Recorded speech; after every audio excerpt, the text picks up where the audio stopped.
नमस्कार। झरोखा राजस्थान में podcast studio में स्वागत है सभी दर्शकों का। आज हमारे साथ ऐसे शख्सियत मौजूद है जो शिक्षाविद में हैं और पर्यावरणवादी भी हैं। आज हम बात करें कि सबसे पहले सर आपका स्वागत है।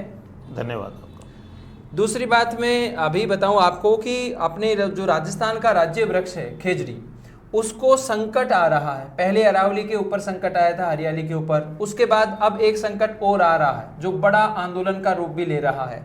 तो ये सर जो संकट आ रहा है और उसके संदर्भ में मैं आपसे बातचीत करूं कि ये खेजड़ी संकट आ रहा है जो राजस्थान की जीवन रेखा कहलाती है, तो क्या कहना है और ये आंदोलन क्या प्रेरणा दे रहा है आप लोगों को? देखो, खेजड़ी राजस्थान का न केवल ये राज्य वृक्ष है बल्कि पूरे मरुधरा की एक शोभा है। इसको शमी कहते हैं। काफ़ी शांत स्वभाव का, काफ़ी उपयोगी ये पौधा है, वृक्ष है। पुष्कर जी, ये खेजड़ी जो है इसको तैयार होने पर एक आत्मनिर्भर पौधा बनने के लिए कम से कम 10 से 12 साल का समय लगता है। ये न केवल अपने राजस्थान की मरुस्थल के विस्तार को रोकता है बल्कि ये एक तरह से हर किसी की, राजस्थान में रहने वाले हर किसी व्यक्ति या पशु पक्षी मवेशी के लिए बहुत उपयोगी और महत्व का पौधा है। इसका संरक्षण बेहद जरूरी है। इस पे जो संकट आया है, इस संकट को शासन प्रशासन को मिलकर इस संकट को टालना चाहिए। तो सर ये आंदोलन क्यों किया जा रहा है और इसके ऊपर संकट क्यों आया? कुछ लोगों का कहना है कि सर ये हम विनाश नहीं कर रहे, विकास कर रहे हैं, तो ऐसा क्या धारणा? देखो, सोलर एनर्जी को बढ़ावा देने के लिए, जो सूर्य से प्राप्त होने वाली ऊर्जा से उससे विद्युत उत्पादन करने के लिए विशेषकर पश्चिमी राजस्थान में राज्य सरकार और केंद्र सरकार द्वारा कुछ निजी फर्मों के माध्यम से वहाँ पर सोलर प्लांट लगाए जा रहे हैं, और वो भी बहुत बड़े एरिया में लगाए जा रहे हैं। ऐसे आंकड़े सामने आए। सोली विधानसभा में भी वहाँ के जनप्रतिनिधियों ने मुद्दा उठाया है कि अब तक लगभग 26 लाख खेजड़ी के वृक्षों को काटकर वहीं जमींदोह कर दिया गया है। जमींदोह इसलिए क्या बताया कि वहाँ के जो विशेष संप्रदाय के लोग या वो जो खेजड़ी से प्रेम करते हैं, पर्यावरण के महत्व को समझते हैं, उन लोगों ने उसका विरोध किया, शिकायतें की, आपसी संघर्ष हुआ। इसलिए एक तरह से कि ये सोलर ऊर्जा को बढ़ावा देने के लिए खेजड़ी जो अपना राज्य वृक्ष है उसका विनाश कर रहे हैं। और जिस खेजड़ी के लिए 1730 में विशेष रूप से विश्नोई संप्रदाय के अमृतादेव विश्नोई की अगुवाई में लगभग 59 मातृशक्ति में और 294 जो पुरुषों ने वहाँ एक तरह से खेजड़ी को बचाने के लिए उस खेजड़ी के पेड़ के लिपट कर अपनी प्राणों की आहुति दी है। तो ये त्याग और बलिदान और राजस्थान की संस्कृति से जुड़ा हुआ पौधा है और इस पर संकट आ रहा है। और संकट के लिए कह रहे थे, वहाँ के साधु संतों ने प्रयास किया, माननीय मुख्यमंत्री भजनलाल जी से मिले कि इसके लिए कुछ ट्री प्रोटेक्शन एक्ट बनाया जाए ताकि इस खेजड़ी की सुरक्षा हो। तो उस पर जब गौर नहीं किया तो विश्नोई संप्रदाय के संतों की अगुवाई में और 36 कौम के सर्व समाज ने मिलकर बीकानेर के पोलाट्रिन कॉलेज में जो खेल ग्राउंड है वहाँ 2 फरवरी से एक ये आंदोलन का रूप ले लिया, अनशन का रूप ले लिया। और इस संकल्प के साथ वो बैठे हुए हैं वहाँ कि जब तक इसके लिए कोई प्रोटेक्शन एक्ट नहीं बनेगा तब तक हम एक आंदोलन को जारी रखेंगे और उनका ये आंदोलन वाजिब बनता है। सर ये केवल नाम इस टाइटल को, वैसे तो वृक्षों की कटाई और भी वृक्ष होंगे, लेकिन खेजड़ी ही नाम दिया गया है।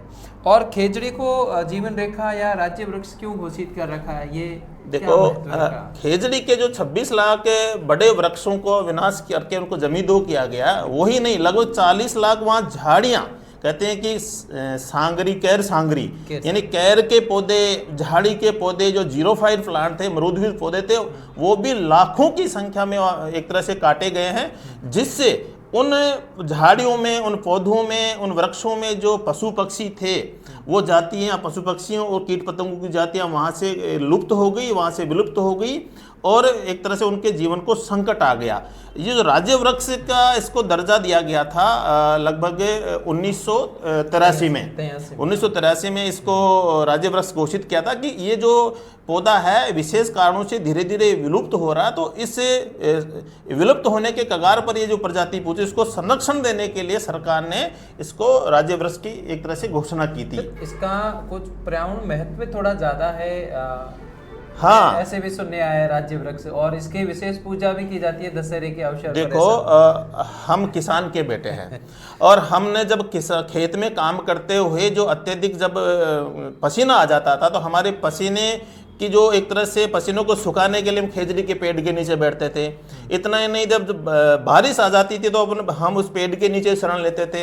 इतना ही नहीं, हम खेत में बोरिंग या कुआं खोदते थे तो एक तरह से हम फतवारी या देव स्थान वहाँ चबूतरा बनाते थे खेजड़ी के पेड़ के नीचे, ये मानते हुए कि ये जो वृक्ष है ये एक तरह से इसमें भगवान का वासा है। इसके जड़, तना, पत्ती, छाल हर में औषधीय गुण है।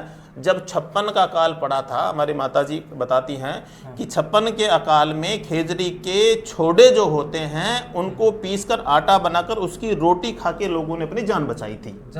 तो अपने एक ऐतिहासिक दृष्टि से बहुत महत्वपूर्ण है, लोगों की जान बचाने वाला, जिससे लोगों का जीवन बचाया, इसलिए इस पौधे को विशेष महत्व दिया जा रहा है और देना भी चाहिए। शायद मरुस्थलीकरण को रोकना, तापमान के रोकने में सहायक। हाँ, और मैं बताऊं किसी प्रकार का नुकसान नहीं पहुंचा। हाँ, इसका और बताऊं मैं, इसकी जो गठिया के इलाज में, गठिया के इलाज में भी इसकी छाल का उपयोग होता है। और विशेष रूप से डायबिटीज के जो पेशेंट हैं, जो सांगरी की सब्जी खाते हैं, और इसमें प्रोटीन का बहुत अच्छा सोर्स है ये सांगरी।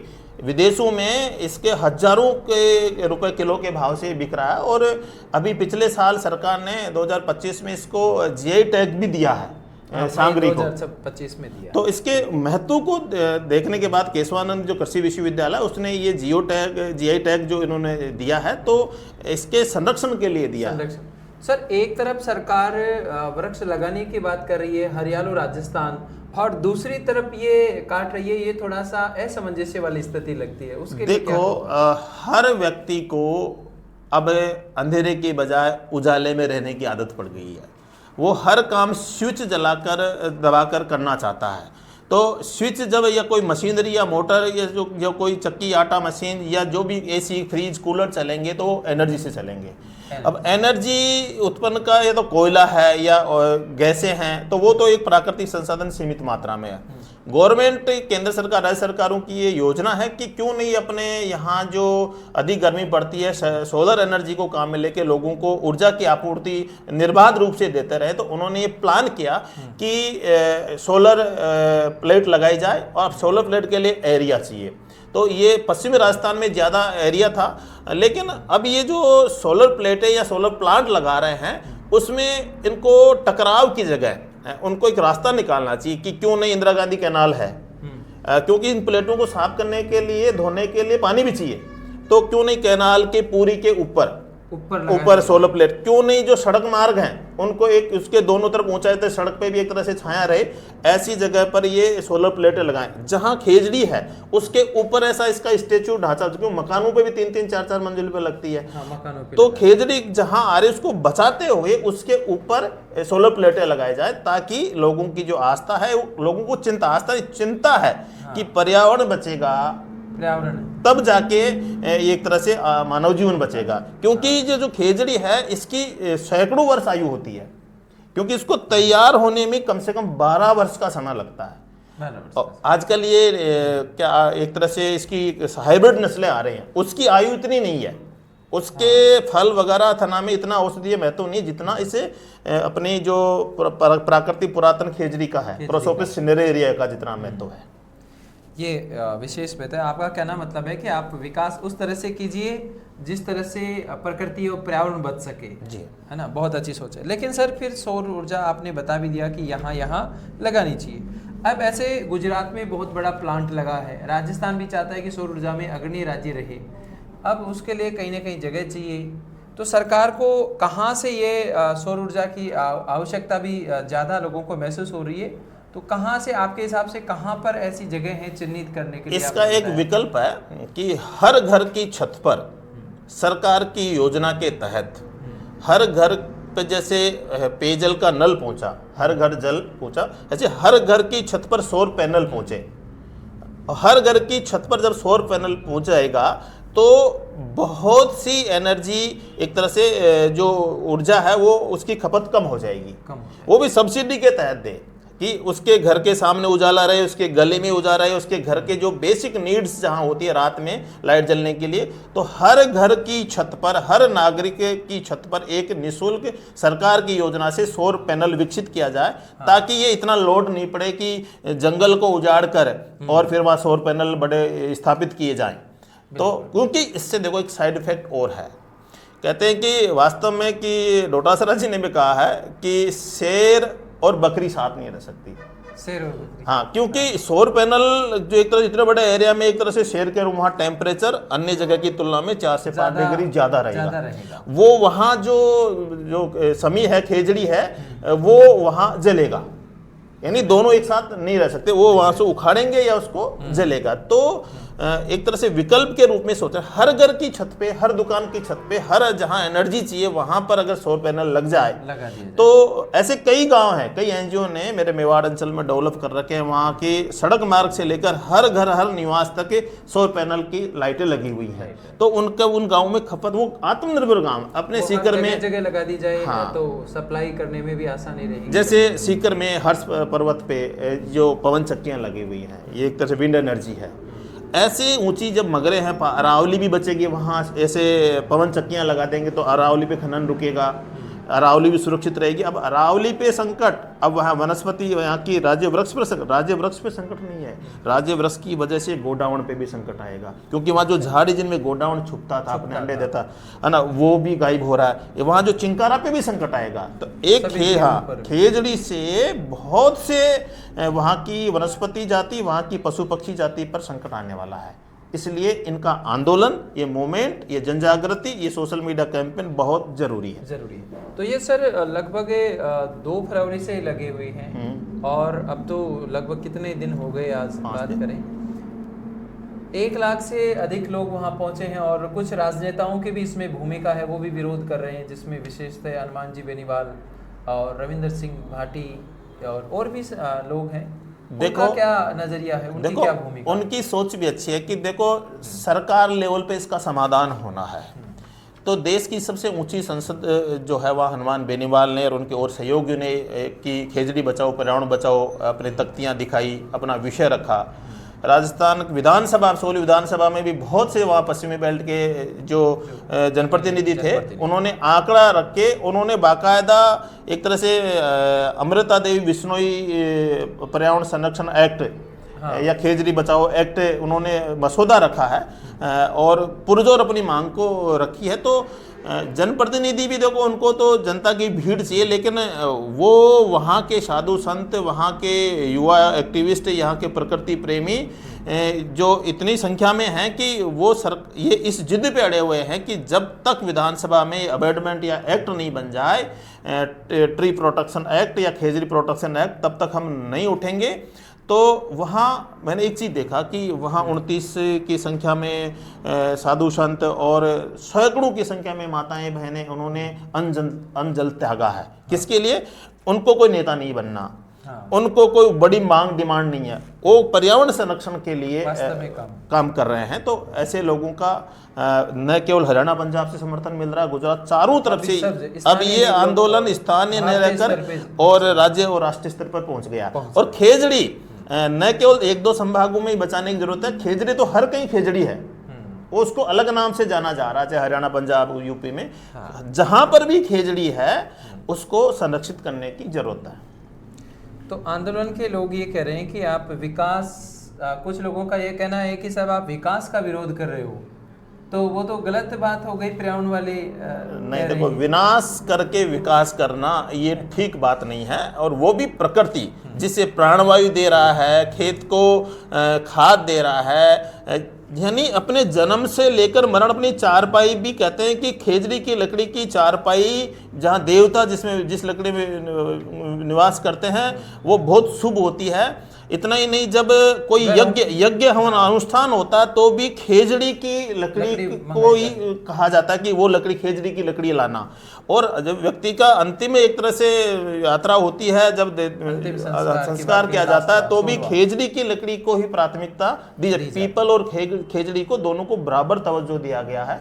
तो इसके तो एक एक्ट बना हुआ है कि पहले तो 100 रुपये प्रावधान था काटने का, जो 55 में जो ट्री प्रोटेक्शन एक्ट बना हुआ है केंद्र सरकार का, अब इसमें 1000 रुपये करने की मांग करें। 1000 रुपये से क्या होगा? अरे एक बच्चा जो 12 साल में तो वो आत्मनिर्भर होता है, सैकड़ों साल जीता है, उसकी कोई कीमत नहीं होती है ना। इससे अपने कहते हैं कि पुराने समय में जाएं तो एक तरह से अज्ञातवास के दौरान पांडुओं ने भी अपने जो हथियार थे जो खेजड़ी के यहीं अपने रखे थे। भगवान श्री राम ने रावण पर जब हथियार चलाया था, उनको मारने के लिए गए थे, जो अंतिम युद्ध था, तो उसमें भी खेजड़ी को प्रणाम किया था। हमारी माता जी का मेरे को अच्छी तरह याद है कि दशहरे के समय हम सब बच्चों को खेजड़ी के पेड़ के पास ले जाती है, वहाँ चावल बना के ले जाती है, वहाँ बैठा के खिलाती है। वो मांड मारे जो चावल थे वो खिलाते, बोले बहुत महत्व है इसके, नीचे रहने पर कई सारी बीमारियाँ मिट जाती हैं। तो खेजड़ी का न केवल सांस्कृतिक, धार्मिक और औषधीय तरीके, हर प्रकार से इसका महत्व है। इसलिए सब लोग, जितने भी प्रकृति प्रेमी लोग हैं, वो एक जाजम पे आ रहे हैं। किसी संप्रदाय विशेष का आंदोलन नहीं है, ये सर्व जाति का, सर्व समाज का और एक सर्वव्यापी आंदोलन बन गया और उसको समर्थन मिलना चाहिए।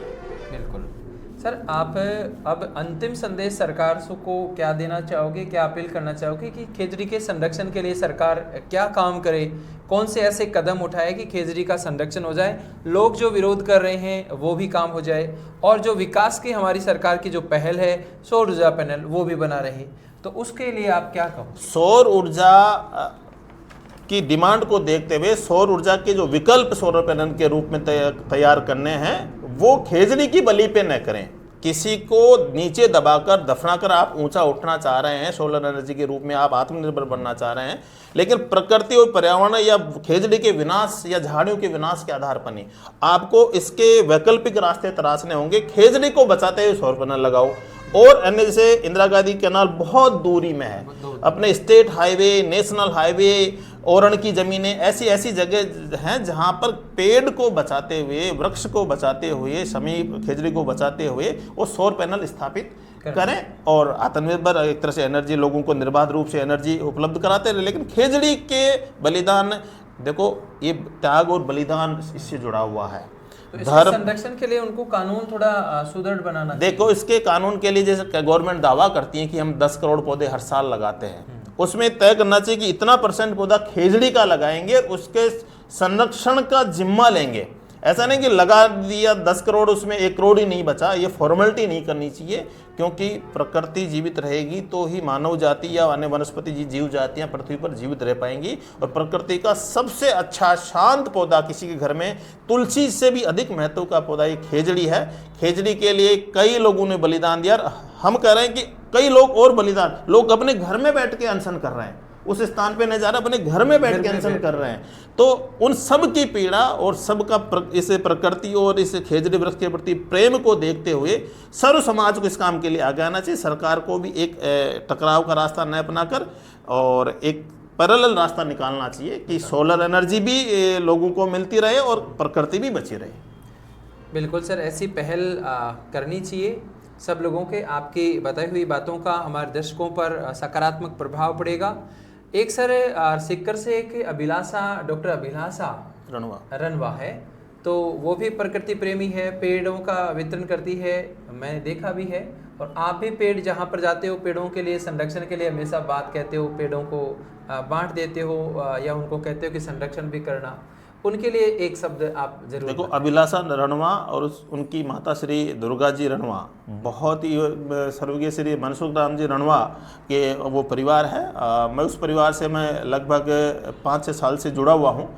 उनका जो प्रकृति प्रेम वास्तव में बहुत बेहद ही सराहनीय है। उन्होंने न केवल सीकर नगर परिषद में बल्कि राजस्थान की सभी जेलों में और महाविद्यालयों में ऐसी ऐसी जगह पर वृक्षारोपण और वृक्ष वितरण का, पौधा वितरण का काम किया है और उन्होंने अपना पूरा जीवन समर्पित कर दिया इस अभियान के लिए। और हम उनके इस काम से बहुत प्रभावित और सरकार भी प्रभावित है। इसलिए पिछली बार का अमृता देवी बिश्नोई जो पुरस्कार है वो उन्हीं के नाम हुआ। वो न केवल सीकर जिले की उनको बेटी बचाओ बेटी पढ़ाओ अभियान की ब्रांड एम्बेसडर भी बनने का अवसर मिला है।